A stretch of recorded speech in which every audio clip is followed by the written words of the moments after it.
మామ్నూరు వద్ద ఘోర రోడ్డు ప్రమాదం చోటు చేసుకుంది. రోడ్డు ప్రమాదంలో లారీలో ఇనుప లోడ్తో వెళ్తున్న లారీ ఒకేసారి రోడ్డుకు అడ్డంగా పడిపోవడంతో 2 ఆటోలతో పాటు ఒక కారుపై పడిపోయాయి.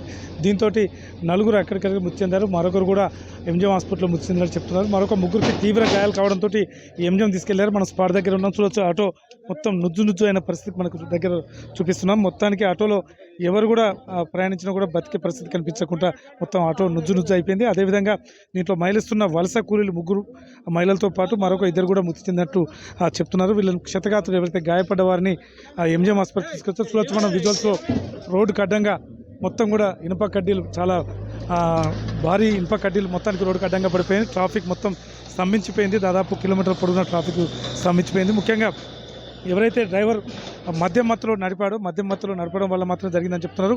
కొద్దిసేపటి క్రితం దీనికంటే ముందు పంతిని వద్ద ఒక మోటార్ సైకిల్ను ఢీకొట్టడంతో ఆ భయంతో మళ్ళీ అతివేగంతో లారీ డ్రైవర్ నడిపినట్టు కనిపిస్తుంది. దీంతో ఇక్కడ ఇంత హెవీ లోడ్తో పోతున్న లారీ ఆ వెయిట్ ఆగాక ఒకేసారి రోడ్డుకు అడ్డం పడిపించవచ్చు. మనం జాతీయ రహదారి పైన ఉన్నాం. ఈ రహదారి మొత్తం కూడా అడ్డంగా పడిపోయింది. లారీ మొత్తం లారీ కూడా చూపించే ప్రయత్నం చేస్తున్నాం. మొత్తానికి అడ్డంగా పడిపోయింది. డిపార్ట్మెంట్ వెంటనే దాన్ని క్లియర్ చేస్తున్నారు. ఎందుకంటే ఇప్పటికే ట్రాఫిక్ స్తంభించిపోయింది. చూడొచ్చు మనం ఆటోలో ఈ లారీ కూడా ఎలా పూర్తిగా అడ్డం పడిపోయిందో. ఒకేసారి భయభ్రాంతులకు గురయ్యారు. మొత్తానికి నలుగురు స్పాట్లోనే చనిపోయారు. ఒక బాబు కూడా ఉన్నట్టు తెలుస్తున్నది.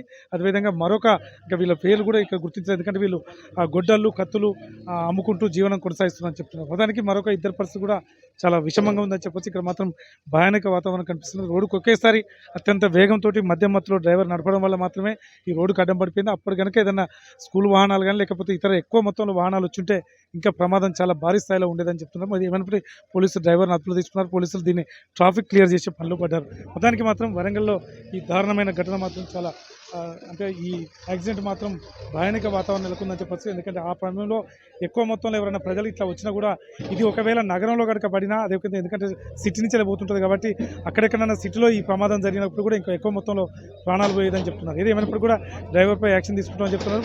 పోలీసులు మాత్రం ఎవరైతే గాయపడ్డ వారిని ఎంజిఎం హాస్పిటల్కి పోయి చికిత్స తీపిస్తున్నారు. అందులో కొంతమంది విషయంగా ఉన్నది తెలుస్తున్నారు. మనం చూస్తూ వెనక విజువల్స్లో ట్రాఫిక్ క్లియర్ చేసే ప్రయత్నం చేస్తున్నారు.